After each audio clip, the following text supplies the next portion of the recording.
পঞ্চদশ সংশোধনী সংবিধানের পঞ্চদশ সংশোধনী বাতিল করার জন্য একটি জনস্বার্থে মামলা করেছেন আমাদের সকলের পরিচিত এবং প্রিয় মুখ ডক্টর বদিউল আলম মজুমদার এবং আরও কিছু পিটিশনার আছেন। সেই মামলায় ইতিমধ্যে কেউ কেউ এসে ইন্টারভেনার হিসেবে দরখাস্ত দিয়ে অনেকেই এই রুলটাকে সাপোর্ট করছেন, অনেকেই আবার বিরোধিতা করার জন্য হাজির হয়েছেন বলে আমরা জেনেছি। রেকর্ড থেকে আমরা সেটা বুঝতে পেরেছি। সরকারের পক্ষ থেকে বলা হয়েছে এই রুলকে আমরা সাপোর্ট করি, তবে as a whole 15th amendment বাতিল চাই না। আমরা কয়েকটা জায়গা বলেছি এটা ইন্ট্রাভাইরাস থাকবে, কারণ হলো এটা আগের যে সংবিধানের বেসিক স্ট্রাকচারের থিওরি তার সাথে সাংঘর্ষিক নয় এবং আগে যেটা ছিল সেটা শুধু ব্যাখ্যা করা হয়েছে। এর বাইরে আমরা যেটা বলেছি যে একটা সংবিধানের সংশোধনী কখন বাতিল করা যায় সেইটার উদাহরণ আমাদের সামনে আছে।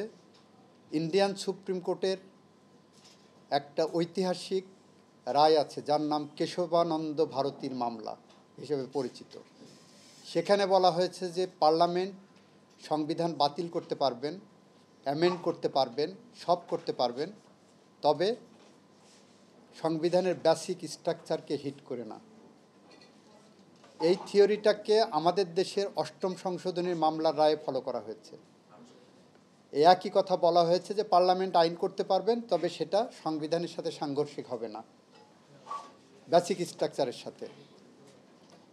আমরা এই আইনের যে পূর্ব ইতিহাস আছে সেইগুলো তুলে ধরে বললাম 15th অ্যামেন্ডমেন্টের টোটাল স্কিমটাই হলো বাংলাদেশের গণতন্ত্র ধ্বংস করা, ফ্যাসিজমকে প্রলং করা, বাংলাদেশে মুক্তিযুদ্ধের মধ্য দিয়ে অর্জিত যে বাংলাদেশ সেই চেতনাকে ভুলুণ্ঠিত করা, সুপ্রিমেসি অব দি কনস্টিটিউশন যেটা সেইটাকে লঙ্ঘন করা, এবং বলেছি যে পঞ্চদশ সংশোধনীর মাধ্যমে এমন প্রক্রিয়ায় নিয়ে যাওয়া হয়েছে যেটার মাধ্যমে বাংলাদেশের রুল অফ ল, বিচার বিভাগের স্বাধীনতা, গণতন্ত্র সব কিছু মূল্যহীন যাওয়ার উপক্রম হয়েছে।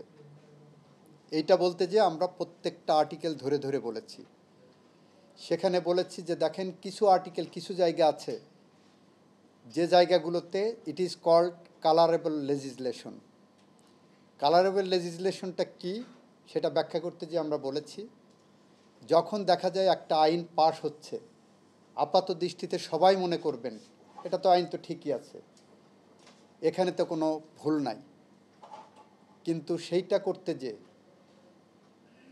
দেখা যাচ্ছে যে মানুষের অধিকার হরণ করা হচ্ছে, সংবিধানের বেসিক স্ট্রাকচারে হিট করা হচ্ছে, তখন এই লটাকে বলা হয় colourable legislation and malice in law, যেটাকে আবার অন্য নামে ডাকা হচ্ছে আইনি ভাষায় যে this is a fraud on the constitution, সংবিধানের উপর একটা প্রতারণা করা।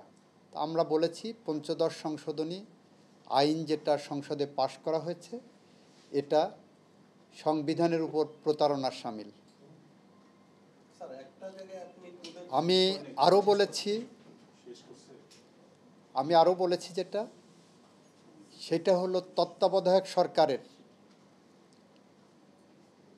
ব্যবস্থা যে বাতিল করা হয়েছে পঞ্চদশ সংশোধনীর মাধ্যমে, সেই বাতিলটা গণতন্ত্রের বুকে কুঠারাঘাত করা হয়েছে।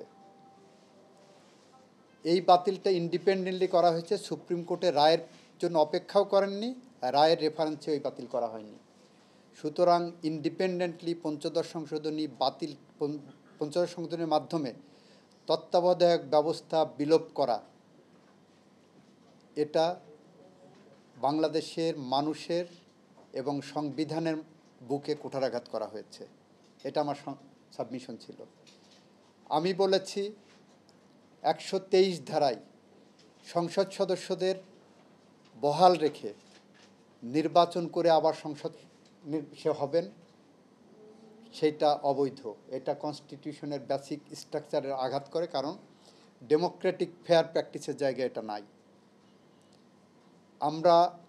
আমি যে কথাগুলো বলেছি প্রত্যেকটা কথার পিছনেই আমি রেফারেন্স দিয়েছি। ইন্দিরা গান্ধীর মামলার ক্ষেত্রে বলেছি যে ভারতীয় সংবিধানের একটা অ্যামেন্ডমেন্ট করা হয়েছিল, সেই অ্যামেন্ডমেন্টের মাধ্যমে ইন্দিরা গান্ধীর নির্বাচনকে প্রোটেক্ট করে এবং জনগণের ভোটাধিকারকে প্রশ্নবিদ্ধ করতে পারে এরকম কোনো নির্বাচন যদি বাতিল করতে হয় সেটা পার্লামেন্ট করবে, এই আইন করেছিলেন। সেখানে আমরা দেখিয়েছি যে ওই আইনটাকেই ইন্ডিয়ান সুপ্রিম কোর্ট বাতিল করে দিয়েছেন। আর আমাদের এখানে তো এন্টার স্কিমটাই বাংলাদেশের জনগণকে ভোটের সেন্টার থেকে দূরে রাখার জন্য। সুতরাং এই scheme colorable exercise of power, this law is a colorable law. এই scheme suffers from malice in law। আর পঞ্চদশ সংশোধনীর যে ধারাগুলো আমরা বলেছি এর সব কিছুই সংবিধানের সাথে সাংঘর্ষিক।